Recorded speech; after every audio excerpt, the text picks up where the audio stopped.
Bethesda have worked in parallel with dual updates for Starfield and Fallout 4, the latter of which we covered last month, and it just received an update that addressed the specific Xbox issues we highlighted then, offering the full gamut of 30, 40 and 60 FPS. Now this is relevant as Starfield shares much of these updates in this May patch, which offers a greater choice to console owners, well, specifically the Xbox Series X.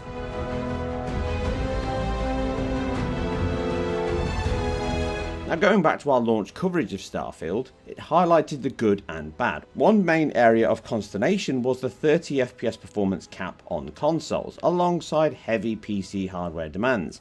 As per our preview, it was not simply a case of CPU demands, but an expected mixture of high fidelity rendering demands that scale heavily with resolution increases, and any open, high dynamic NPC and memory demanding sections that can alternate throughout your play.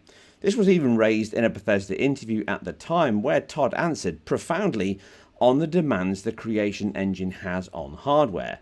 Roll forward a few months and the team made improvements to those same demands by, shockingly, optimizing and improving the engine to deliver broadly identical quality with increased performance. Now this May update increases things further for all PC and Series X players. Sadly, Series S owners are left out of this upgrade, aside the gameplay related update options. These include tailored difficulty options, reduced encumbrance impact, conversation cameras, 3D planet surface maps, ship customization and much more. From a holistic perspective, I will tackle the updates based on the launch code compared to the new code, with high-level CPU and GPU impact perspective, and how far the new modes push the Xbox Series X. Beyond this, I will cover the extra options that have been added for PC players since launch, including DLSS, XESS and FSR3 support, and how it now scales across a variety of PC hardware. Microsoft has loosened the restrictions on Xbox Series X and Series S parity over the past year, and here we see the biggest gap from a first-party studio. Xbox Series S players remain with the same 2560 by 1440 FSR2 image, which comes from a 1600 by 900p base at 30 FPS the game launched with, complete with variable rate shading, issues and occasional frame stutter as per our review coverage. Now the other 50% of the series consoles in the X gets a wealth of new modes to pick from. The new graphic choices are quite broad for a console title. As is becoming the norm, your TV will dictate the extent of these modes. Standard 4K 60 FPS screens will get a choice of frame rate targets that aim for the old 30 FPS or new 60 FPS. Below this is a choice of visual modes. Visuals which mirror the launch 4K FSR2 from a 2560 by 1440p base, and the new performance mode that reduces level of detail, crowds, effects and resolution, still an FSR2 4K target but now for an approximate 900p base. Comparing the two modes to PC, we can see that the visuals mode is a mix of high and medium. Most things match up to high, with specifically grass only appearing closer to medium. The performance mode is very close to medium, with again a slight call on grass closer to low. However, the dynamic and procedural generation of elements of the planet and dynamic time of day makes this hard to be exact, but in general play you will notice the flicker, ghosting and generally higher instability the performance mode has over the visual mode due to the inherent issues that FSR2 can cause under motion. Using these two toggles, we have four possible permutations. Enabling the 30 FPS option is a case of nothing to see here on both, running similar to the launch mode with some stutter cropping up when hitting streaming sector points, but is generally a locked frame time. The performance mode at 30 FPS is redundant, offering a reduced image quality for no benefit at all. Enabling the 60 FPS option is where we can stretch the legs of the console and also see where the game flips between CPU memory bound and GPU bound.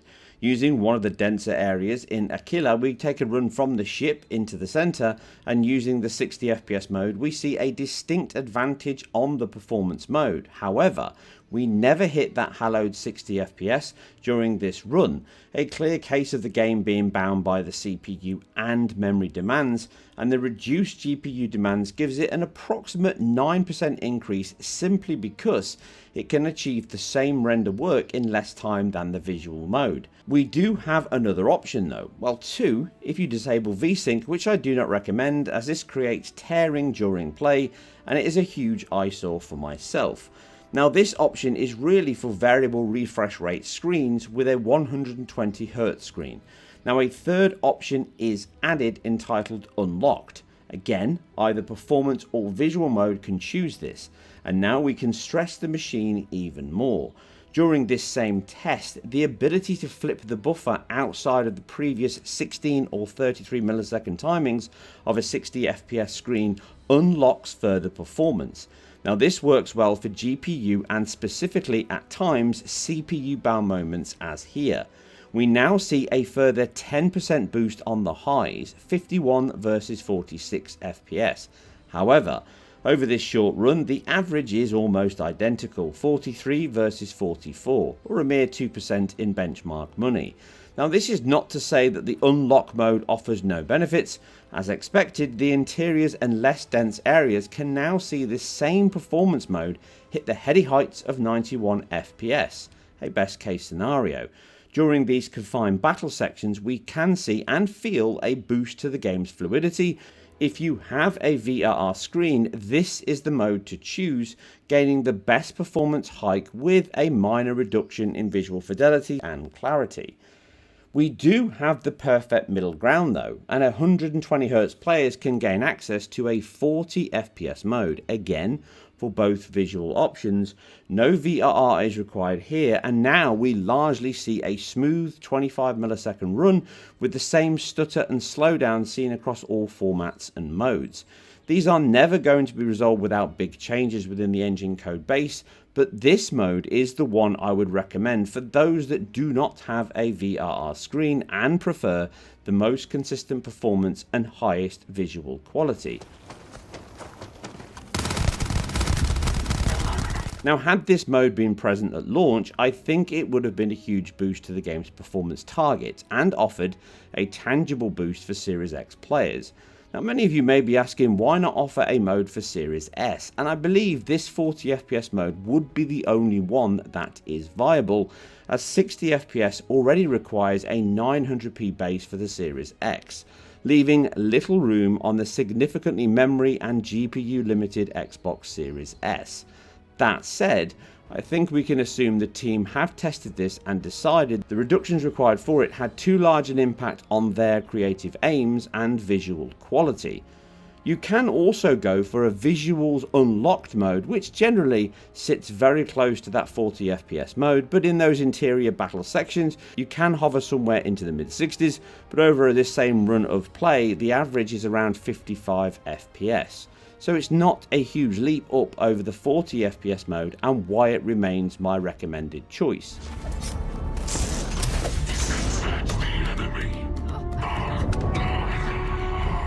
Taking the obvious CPU memory bound sections in the city of Atlantis or Aquila, using exactly the same PC hardware and settings to ascertain the extent of the improvements. The game places a high demand on the CPU across all cores and threads, with the overall utilization being very impressive, if not as productive. Launch code was limited to the 40s on my Zen 2 5600X at 4.6 GHz, and even standing still and turning the camera, the GPU demands could alternate between full and around 70% command queue load, highlighting that, frame to frame, the GPU was likely waiting on work. The latest code offers CPU and GPU improvements, but we remain fully CPU and or memory bound here. Both utilization and performance in these like-for-like scenarios has improved. Now being able to run in the 50s gives us a net increase of circa 16% when limited in these scenarios. Now bear in mind that the demands on the GPU and bandwidth may also be a contributing factor here. For simplicity, these are direct CPU bound sections tested. Running around, introducing memory streaming, state models, rendering load and more, we can see the GPU impact is significantly reduced, and now the CPU, SSD and memory are working hardest for those 22 to 25 millisecond frame time targets achieved while stationary. We now see an approximate 10% increase in performance with the new update, highlighting the specific streaming demands have seen an improvement by a similar amount. providing a 3.5 millisecond frame time saving during these demanding segments, old code versus new. Expect this to scale across your relative specification with a minor increase with 16-thread machines. The game engine remains tied to game and physics logic though, with bouts of streaming stutter and memory management causing 100 millisecond plus stutter and even slowdown at points. Albeit infrequent, these happen enough to be of notice. All in all, it's a welcome increase over the launch code and demonstrates the team have found large optimizations within their source. Oh, well, if the Marshal sent you to me, that means he's looking to recruit you. Now, although the tests in Atlantis are indicative of the CPU, we cannot ignore that the game's rendering demands and overall system load is a factor. Taking less CPU focused areas, we can see the GPU demands have also improved. Launch code on the same AMD RX 6800 moving from low settings. This May update sees an approximate 12% improvement on those GPU bound sections versus launch. Moving up the stack, we see the biggest leap from old medium versus new medium, with a 24% uplift in frame times, making this the perfect mode to balance visuals with quality, reflected in the Series X tests. New High offers a 16% increase, with Ultra a small but beneficial 5% uplift now. The observant of you may have noticed something here though. The old versus new settings appear to have a wrong shift on those preset ladders. This is clearly visible with the old low versus the new low, having a clear reduction in texture detail, filtering, level of detail on geometry, and minor shadow map reductions and resolution. Medium changes are smaller, with minor LOD and filtering quality being the most obvious, and compared to the new high and older medium, the new looks better, but the level of detail off into the distance does appear slightly higher in the old medium, and this is a likely contributor of the increased performance. The procedural allocation of the game's details though may also be a factor, but visually they are close enough to be a clear improvement.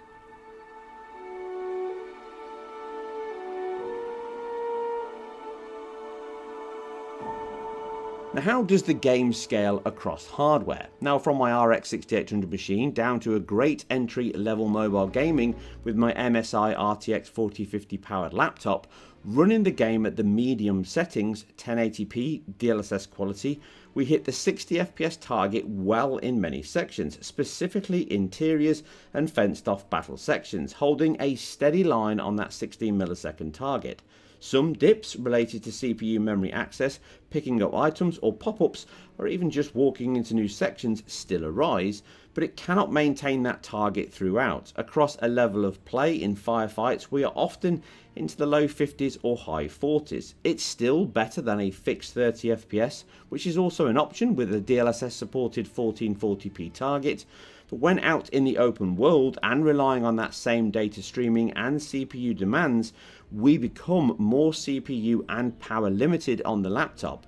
With the Intel CPU 3.5 GHz ceiling, the thermal design power can reduce the wattage limits. As such, we are often CPU bound more here, with the clocks hovering around the low 2 GHz levels. Now, this presents a 40 FPS level in many of these segments, with the sector bouts of streaming causing stutter, slowdown and hitching from time to time. My RX 6800 5600X machine can push higher though. It still suffers from similar hiccups and limits. Targeting 4K high using FSR2, we can often hit and hold the 60 FPS line very well, with the GPU having sufficient power to deliver a consistent frame delivery with the occasional dip or drop here and there. Once again though, within Atlantis, Aquila or other densely populated areas, the demands shift to CPU and memory, and we now see similar dips and stutters into the high 40s, which can be noticed even with all these patches applied. Now, as these are not GPU related, these remain the recommended settings, as you will not gain a huge uplift beyond 60 FPS with similar spec CPUs. This will become the limiting factor once you are moving, causing sub 16 millisecond frame time targets, which is where the frame generation options make a great deal of sense. At launch, AMD's FSR2 upscaling was the only choice, tapping into the game's TAA element. pivotal on consoles and PC to maintain the best balance of visual quality and performance. Since then, the team have expanded options on PC, adding Intel's XeSS and for Nvidia GPUs DLSS, which remains the best option both from a GPU usage and image fidelity. Due to the game's high stability and low reliance on sub-pixel detail and moving foliage, all three offer a 4K-alike image, with DLSS suffering least with flicker and fizzle on high-frequency elements. The team also added AMD's FSR3 Frame generation technology along with Nvidia's DLSS3 Frame generation. Very pertinent, as the game can have high CPU demands and memory bandwidth over the medium preset.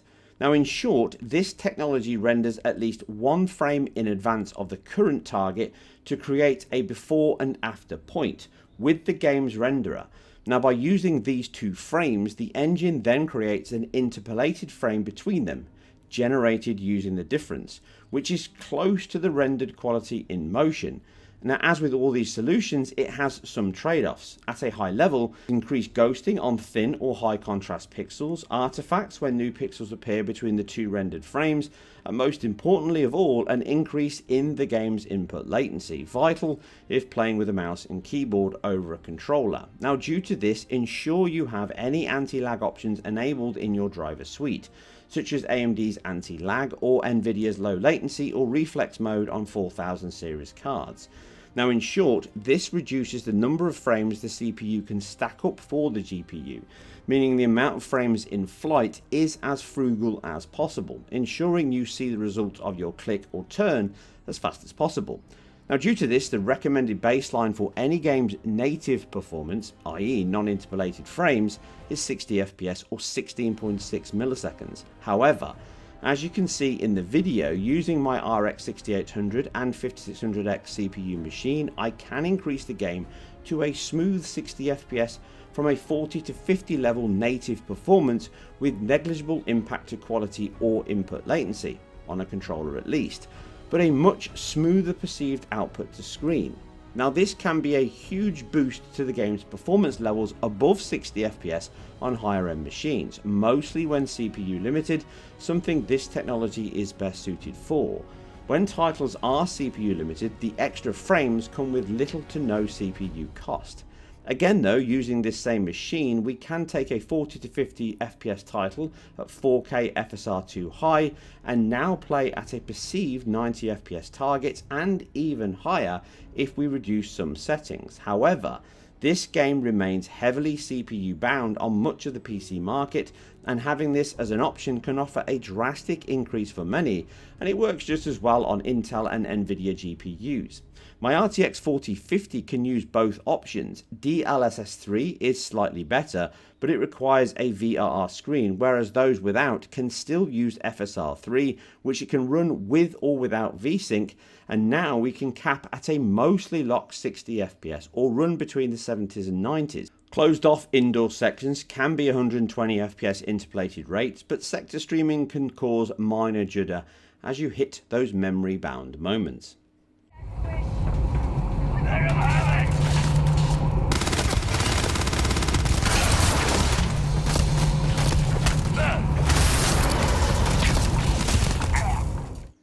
Based on the PC launch code, we can see anywhere between 5 and 25% improvement on performance, like for like, clock for clock settings. Some, specifically in the CPU and data management aspect, have been delivered with no visible reduction in quality or fidelity. However, the bouts of slowdown and stutter that occur would be an area of focus that would offer a huge boost in the game's overall performance metrics. The GPU-focused updates do appear to have been changes made to the base settings to achieve a better balance of frame rate and fidelity.